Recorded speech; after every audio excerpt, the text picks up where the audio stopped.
लोकसभा चुनाव 2024 के लिए बने इंडिया अलायंस में करीब 30 दल शामिल हैं और जम्मू कश्मीर से लेकर केरल तक की पार्टियों की एकजुटता का दम भरा जा रहा है।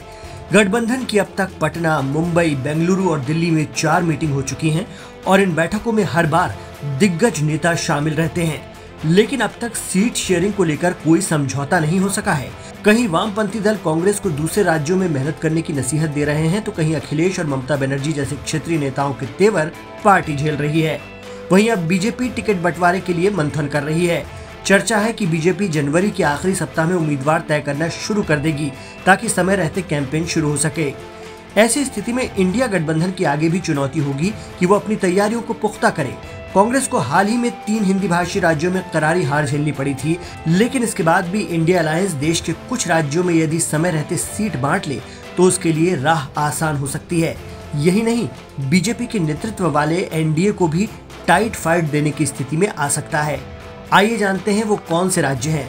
दरअसल कर्नाटक, महाराष्ट्र, बिहार, बंगाल, तेलंगाना, तमिलनाडु और केरल जहां भाजपा मुश्किल में है, इन राज्यों में कुल 234 सीटें हैं। यहां भाजपा अकेले बहुत मजबूत स्थिति में नहीं है। हालांकि 2019 के लोकसभा चुनाव में बीजेपी ने महाराष्ट्र और बिहार में गठबंधन में रहते हुए बड़ी जीत हासिल की थी। यूपी के बाद सबसे ज्यादा 48 सीटों वाले महाराष्ट्र में शिवसेना अब भाजपा से अलग है और 2 खेमों में बंट चुकी है। यदि उद्धव ठाकरे गुट को जनता का समर्थन मिला तो भाजपा के लिए मुश्किल होगी। वहीं बिहार में आरजेडी, जेडीयू और कांग्रेस का महागठबंधन 2015 के विधानसभा चुनाव जैसी चुनौती पेश कर सकता है। बंगाल में तो टीएमसी अपने दम पर ही मजबूत है और अगर उसे वाम दलों और कांग्रेस का समर्थन मिल गया तो भाजपा के लिए मुश्किल होगा। दक्षिण भारत में भाजपा के लिए ज्यादा कठिन चुनौती है। तमिलनाडु, केरल और तेलंगाना जैसे राज्यों में भी भाजपा की स्थिति काफी कमजोर है।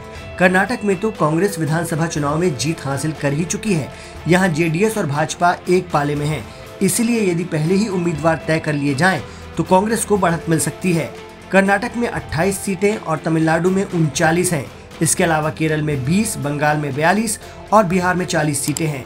इंडिया अलायंस की सधी हुई रणनीति इन 7 राज्यों में उनके लिए एक बड़ी मददगार साबित हो सकती है।